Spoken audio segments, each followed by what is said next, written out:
Sebelum lanjut, seperti biasa, Mimin mau ngucapin terima kasih buat orang baik yang udah nyawer. Kembali lagi ada dari Hendra Geger. Pesan, lanjutkan dan terima kasih bosku.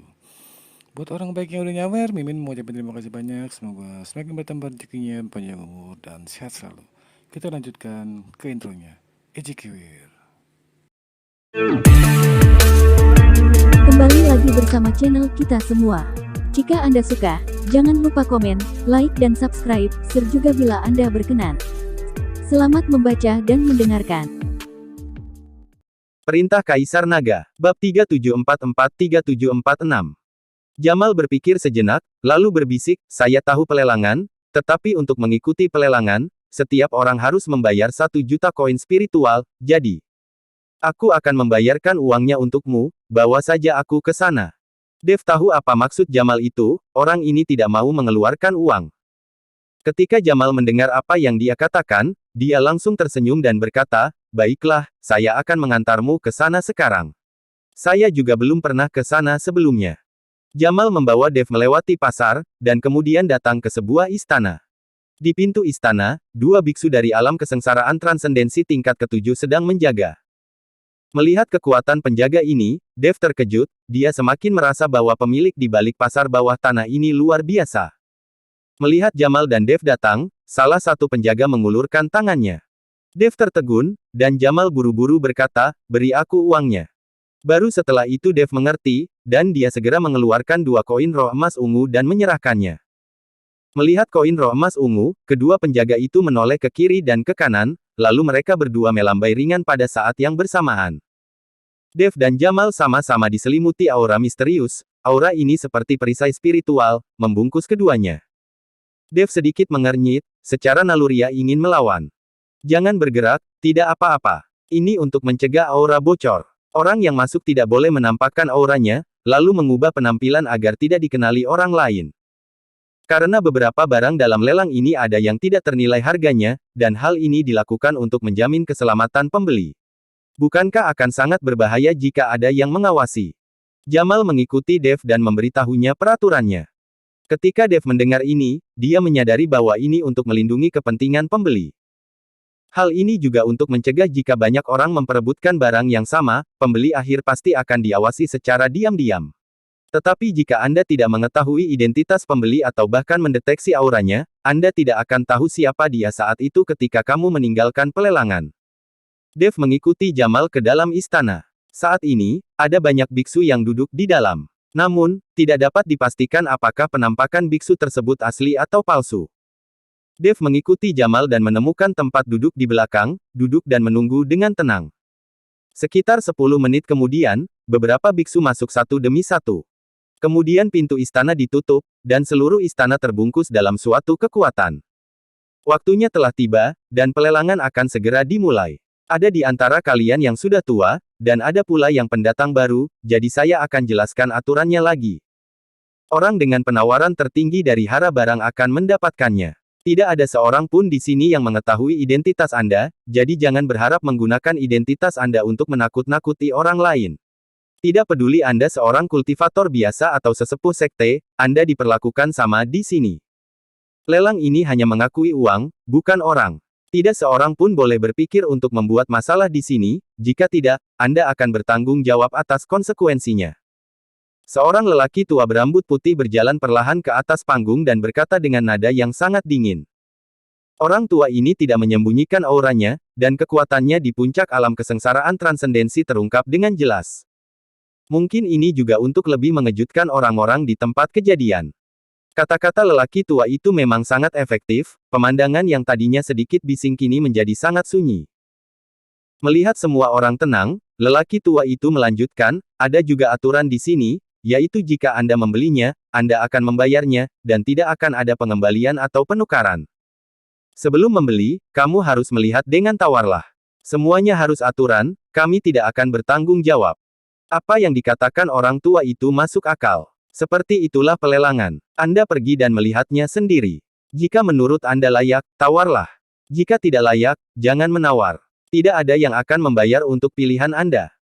Saat ini pengalaman setiap orang akan diuji, jika benar-benar membeli yang palsu, Anda akan ditertawakan sampai mati, seperti kehilangan istri, dan kehilangan pasukan. Tetua Yang, kita semua tahu aturannya, sebaiknya kamu cepat, kita semua sedang terburu-buru. Saat ini, seorang biksu berkata kepada orang tua itu. Jelas sekali bahwa biksu ini adalah pelanggan tetap dan pasti sangat mengenalnya, jika tidak, dia tidak akan mengatakan hal seperti itu. Oke, kalau begitu aku akan menunjukkan kepadamu harta karun pertama. Setelah tetua yang selesai berbicara, dia melambai. Seorang anggota staf datang membawa barang yang ditutupi kain merah. Ketika kain merah itu diangkat, semua orang melihat sebuah patung, tetapi patung itu terlihat sangat sederhana dan tua, dan sepertinya ada noda karat di atasnya. Tapi saat kain merah itu diambil, nafas perubahan kehidupan tiba-tiba memenuhi udara.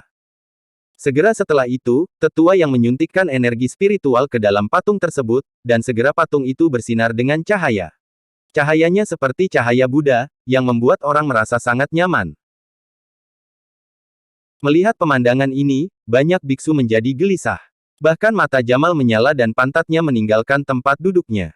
Bukankah itu patung dewa dan Buddha? Ini favoritku. Aku punya banyak dewa dan Buddha yang diabadikan di rumahku. Nafas Jamal menjadi cepat dan dia berkata dengan semangat. Dev tidak berbicara, tetapi memperhatikan dengan tenang. Semuanya, patung ini ditemukan di sebuah gua di Gunung Iblis Surgawi. Anda juga harus tahu bahwa Gunung Iblis Surgawi pernah menjadi medan perang antara dewa dan iblis.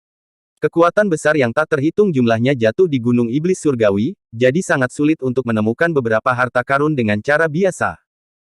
Meskipun patung ini agak rusak dan tua sekarang, masih ada pesona yang mengalir di atasnya. Jika ada yang menginginkannya, hanya perlu biaya 5 juta koin roh untuk membawanya. Tentu saja, harga tertinggilah yang akan mendapatkannya. Kalau ada yang menaikkan harga, tidak apa-apa. Harga awalnya 5 juta. Tetua yang memperkenalkan barang pertama kepada semua orang. Apa yang terjadi tahun ini? Barang pertama adalah kelas berat. Sepertinya sesuatu yang ditinggalkan oleh makhluk peri. 5 juta, harganya tidak mahal, tapi agak terlalu buruk. Seharusnya ada barang bagus nanti, tunggu dan lihat saja. Banyak biksu yang berbisik. Tapi Jamal mengangkat tangannya dengan tidak sabar dan berkata, saya akan menawar 5 juta. Dev memandang Jamal. Orang yang suka mencari uang ini tiba-tiba menjadi murah hati. Dia menawar patung rusak ini tanpa ragu-ragu. Ketika Dev melihat patung itu, dia tidak bisa memastikan apakah itu asli atau palsu. Lagi pula, aura mereka semua terhalang dan tidak bisa memancarkan kesadaran spiritual untuk mendeteksinya. Anda tidak bisa mengetahui apapun hanya dengan melihatnya dengan mata telanjangmu. Pada pandangan pertama, seseorang sebenarnya menginginkan barang palsu ini. Pada saat ini, Raja Iblis Awan Merah berbicara di lautan kesadaran Dev. Apakah itu palsu? Dev tercengang. Tentu saja, patung para dewa dan Buddha tidak terlihat seperti ini, dan cahaya yang barusan bukanlah cahaya Buddha. Sekelompok orang bodoh pasti belum pernah melihat cahaya Buddha yang sebenarnya. Dengan menggunakan mata langit dan kegelapanku, aku bisa mengetahuinya secara sekilas. Setelah Raja Iblis Awan Merah selesai berbicara, Dev merasa dunia di depannya tiba-tiba berubah warna. Raja Iblis Awan Merah membuka mata langit dan kegelapan untuknya. Pada saat ini, di mata Dev, garis-garis muncul pada patung itu. Dev menatap patung itu dengan cermat, dan dia tiba-tiba mengerti. Cahaya Buddha macam apa yang ada di sana tadi, dan aura perubahan kehidupan, semuanya disebabkan oleh pola formasi yang sangat kecil yang diukir di dalam patung, dan kemudian pola formasi tersebut dibuka melalui kekuatan spiritual, sehingga akan ada cahaya itu. Karena formasi itu ada di dalam patung, itu tidak bisa dilihat dengan mata telanjang. Melihat patung Buddha palsu tersebut, Dev tiba-tiba menjadi waspada. Sepertinya pelelangan ini membatasi aura mereka dengan mencegah orang memperlihatkan auranya bukan untuk alasan keamanan, tapi untuk memudahkan mereka menjual barang palsu. Oh, tidak ada satupun yang bisa mendeteksi dengan memancarkan aura kesadaran spiritual, namun sulit dibedakan dengan mata. Dalam hal ini, Anda bisa terang-terangan menjual barang palsu tanpa takut ketahuan.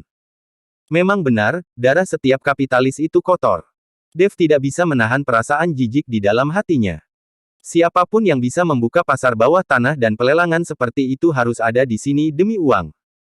Karena ini demi uang, maka Anda akan melakukan apapun. Ini mungkin sifat manusia. Saya akan membayar 6 juta. Seseorang juga mengangkat tangannya dan menawarkan harga. Hal ini membuat Jamal sedikit mengernyit, dan jantungnya bergetar. Tapi melihat patung Buddha di depannya, Jamal hanya bisa mengangkat tangannya lagi dan berkata, saya akan membayar 7 juta. Jamal mengertakkan gigi dan menawar harga kali ini. Jika lawan terlalu menyukainya, dia tidak akan bisa melanjutkan penawaran. Saya akan membayar 8 juta. Pria itu melirik Jamal dan meneriakkan harga dari atas lagi. Mata Jamal membelalak karena marah, dan dia hendak bergerak, tapi ditarik keras oleh Dev. Kali ini, Jamal hampir jatuh ke lantai. Jamal memandang Dev dengan bingung, dan Dev berbisik, berhenti menawar, patung Buddha ini palsu. Palsu. Jamal terkejut. Namun, kalimat ini langsung menarik perhatian banyak orang, dan Jamal buru-buru merendahkan suaranya dan berkata, bagaimana kamu tahu itu palsu? Jangan khawatir, lagi pula itu palsu. Ada formasi kecil di patung Buddha ini. Selama kekuatan spiritual dicurahkan ke dalamnya, formadi itu akan terbuka dan memancarkan cahaya yang mirip dengan cahaya Buddha. Dev berbisik kepada Jamal dan berkata. Ketika Jamal mendengar ini, dia menatap Dev dengan ragu, tapi dia berhenti untuk menawar. Tetua yang memandang Jamal dengan tenang, seolah menunggunya menawar. Namun, setelah menunggu beberapa saat, melihat Jamal tidak lagi menawar, tetua yang hanya bisa mengumumkan dengan lantang, karena tidak ada yang menawar, maka patung itu akan terjual seharga 8 juta. Terjual.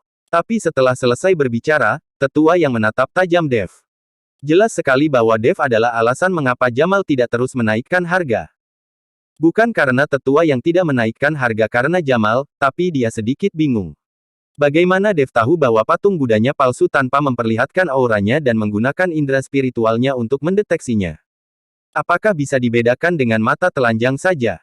Tetua yang ini tidak tahu sama sekali bahwa Dev bisa langsung tahu bahwa itu palsu dengan mata langit dan kegelapan. Selanjutnya, harta karun lainnya dibawakan. Keterampilan yang tidak lengkap, ramuan yang ditinggalkan oleh makhluk peri, dan ramuan binatang dewa, dan segala macam hal. Namun, Dev melihatnya dengan mata langit dan kegelapan dan menemukan bahwa kebanyakan dari barang itu palsu, dan sama sekali tidak berharga. Namun masih ada banyak biksu yang menawarnya. Dev juga tidak berdaya. Sekarang aura mereka di penjara, terus terang, bahkan jika mereka membuka mata dan buta, mereka tidak dapat membedakan yang palsu. Tidak ada cara untuk membedakannya. Disebut juga karena alasan keamanan, namun tampaknya lelang ini adalah penipuan. Hati Dev menjadi dingin. Jika dia mengetahui hal ini, dia tidak akan datang. Itu hanya membuang-buang 2 juta koin roh. Dev bangun dan berencana pergi, hanya membuang-buang waktu saja di sini. Semuanya, benda berikutnya ini adalah harta karun langka. Saya yakin belum ada yang pernah melihatnya. Kata-kata tetua yang selanjutnya membuat Dev, yang hendak pergi, berhenti lagi. Dev duduk kembali di kursinya dan ingin melihat apa itu, tapi tidak ada apa-apa. Dia melihat seorang anggota staf berjalan dengan sebuah kotak kayu di kedua tangannya. Kotak kayu itu ditutupi dengan amplop merah, setelah ditempatkan dengan hati-hati, stafnya mundur. Tetua yang dengan lembut memegang salah satu sudut kain merah dengan satu tangan, dan kemudian berkata, semuanya, lihatlah dengan mata yang terbuka lebar. Saya berani mengatakan bahwa tidak ada di antara kalian yang pernah melihat harta karun seperti ini. Tetua yang, cepatlah, jangan sombong, aku sedang terburu-buru. Seorang biksu berteriak keras. Oke. Teriak tetua yang, lalu membuka kain merah itu. Terlihat kotak kayu itu dikelilingi oleh transparansi, dan di dalam kotak kayu itu ditempatkan tulang lengan. Bersambung.